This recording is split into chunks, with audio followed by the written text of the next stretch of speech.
सर्वसामान्यांच्या हक्काचा आवाज जागर जनस्थान। नाशिक महानगरपालिका साजरा करत आहेत स्वच्छतेचा हरित कुंभ। मित्रांनो, आज प्लास्टिकचा वापर हा आपल्या जीवनाचा अविभाज्य भाग झाला आहे, पण यामुळे पर्यावरणाला तर हानी होतेच, शिवाय आपल्या आरोग्यालाही याचा धोका होतो। प्राणी मात्रांचे, जलसाठ्यांचे, पर्यावरण व आरोग्याचे नुकसान होण्यापासून थांबवण्यासाठी प्लास्टिक पिशव्यांना नाही म्हणा, कापडी किंवा कागदी पिशव्यांचा वापर करा। आपल्या छोट्या बदलांमुळे मोठा फरक पडेल, शहरे स्वच्छ व सुंदर होतील। चला, प्लास्टिक मुक्त जीवनशैली स्वीकारूया आणि अस्वच्छतेवर मात करूया। नाशिक महानगरपालिका नाशिक तर्फे जनहितार्थ प्रसारित। नाशिकच्या सातपूर परिसरात काल दिनांक 14 एप्रिल रोजी मोठी दुर्घटना घडली आहे। ध्रुवनगर येथील महालक्ष्मी विहार भागातील एका फ्लॅटला लागलेल्या आगीत संपूर्ण संसार जळून खाक झालाय। सातपूरमधील महालक्ष्मी विहार येथील इमारतीत कपिल श्रावण बागडे यांच्या राहत्या फ्लॅट क्रमांक 4 ला काल दुपारी अचानक आग लागली।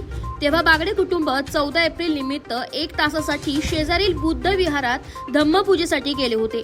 फ्लॅटमधून धूर येत असल्याचं शेजाऱ्यांनी सांगितल्यावर बागडे कुटुंब तात्काळ धावत आले, परंतु तोपर्यंत उशीर झाला होता। फर्निचर, कपडे, इलेक्ट्रॉनिक साहित्य, जीवनावश्यक वस्तू सर्वच जळून खाक झाले।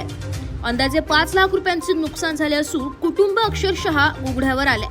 अग्निशामक दलाला कॉल करून पाचारण करण्यात आलं। त्यांनी वेळेवर धाव घेत आगीवर नियंत्रण मिळवले, मात्र तोपर्यंत सर्व साहित्य जळून खाक झालं होतं। या घटनेची माहिती मिळताच छावा क्रांतीवीर सेनेचे संस्थापक अध्यक्ष करण गायकर आणि युवा ऊर्जा फाउंडेशनचे अध्यक्ष अमोल पाटील घटनास्थळी दाखल झाले। या दोन्ही नेत्यांनी प्रशासनाकडे घराचा पंचनामा करून तात्काळ आर्थिक मदत करावी आणि भरपाई देण्याची मागणी केली आहे। घटनेची माहिती आमदार सीमा हिरे यांनाही देण्यात आली असून त्यांनी देखील बागडे कुटुंबाला मदत दिली जाईल असं आश्वासन दिले। संपूर्ण संसार उद्ध्वस्त झाल्यानंतर आता बागडे कुटुंबाला न्याय आणि मदत मिळेल का याकडे सगळ्यांचे लक्ष लागले। काल ध्रुवनगर येथील बागडे कुटुंबियांच्या घराला शॉर्ट सर्किटमुळे आग लागली आणि आगीमध्ये त्यांच्या घरातील सर्व जीवनावश्यक वस्तू या आगीत जळून भस्म झालेल्या आहेत। आम्ही तहसीलदार, पोलीस प्रशासन यांना सगळ्यांना सांगितलेलं आहे की अत्यंत गरीब कुटुंब आहे। आपला उदरनिर्वाह करण्यासाठी त्यांनी आपल्या कष्टातून उभारलेला त्यांचा प्रपंच हा पूर्णपणे आज खराब झालेला आहे। प्रशासनाने लवकरात लवकर या कुटुंबाला धीर देऊन यांचं जे काही या आगीमध्ये नुकसान झालेलं आहे त्याची भरपाई तात्काळ प्रशासनाने त्यांना द्यावी। आम्ही सुद्धा पक्षाच्या वतीनं असेल किंवा आमच्या संघटनेच्या वतीनं असेल त्यांना जी काही मदत करता येईल ती मदत सर्वतोपरी करू।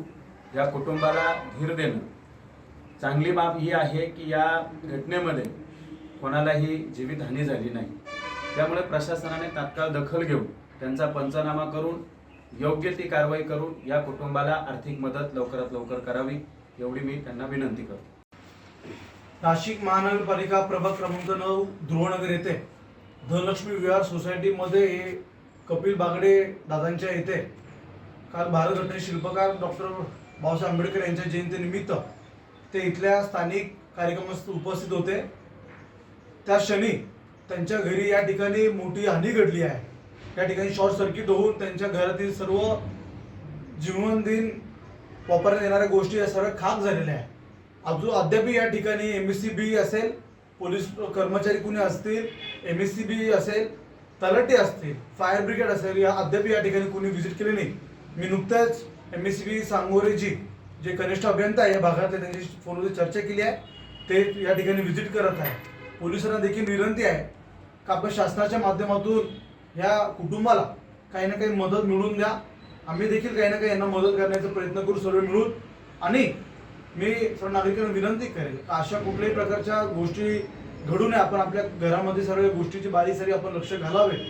आणि हे खूप बरं वाटलं का त्यांच्या कुटुंबातील कुठल्याही सदस्यांना कुठली हानी झाली नाही। मी आता पोलिसांशी पण चर्चा करतो, त्यानंतर फायर ब्रिगेडला इंटिमेट करतो, तलाट्यांना पण इंटिमेट करतो का या गोष्टी या ठिकाणी आपण या स्पॉट पंचनामा करा। शासनाच्या माध्यमातून जी ना काही मदत होईल ती मदत त्यांनी करावी बागडे कुटुंबाला। धन्यवाद। माझं नाव कपिल श्रावण बागडे, राहणार धनलक्ष्मी विहार. मी काल भीम जयंती असल्यामुळे काल बौद्ध विहारामध्ये पूजा करायला गेलो होतो आणि मला अर्धा एक तासानंतरून शेजारचा फोन आला का तुमच्या घरातून धूळ निघत आहे बा. मी अर्धा एक तासातून आलो घरी, तर दरवाजा वगैरे खोललो तर त्याच्यामध्ये आग लागलेली होती आणि मी लगेच अग्निशामकला फोन केलं आणि आग विझायचा प्रयत्न केला. त्याच्यामध्ये बरेच वस्तू असं जळून हे झालं होतं. मी अग्निशामकला फोन करून प्रशासनाला फोन करून सगळ्यांना एक विनंती करतो की जे आमचा संसार वगैरे गेले किंवा त्याच्याकडे थोडंसं लक्ष देऊन तेव्हा आम्हाला मदत करावी. आमदार आणि जे नगरसेवक वगैरे खासदार वगैरे असतील त्यांना मी विनंती करतो की थोडं आमच्याकडे बघून सध्या थोडी मदत करावी. प्रशासनाने आम्हाला मदत करावी आणि पंचनामा करून जे काही स्पॉट जागेवर येऊन चौकशी करावी अशी विनंती. जागर जनस्थानसाठी प्रतिनिधी भूषण जैन, नाशिक.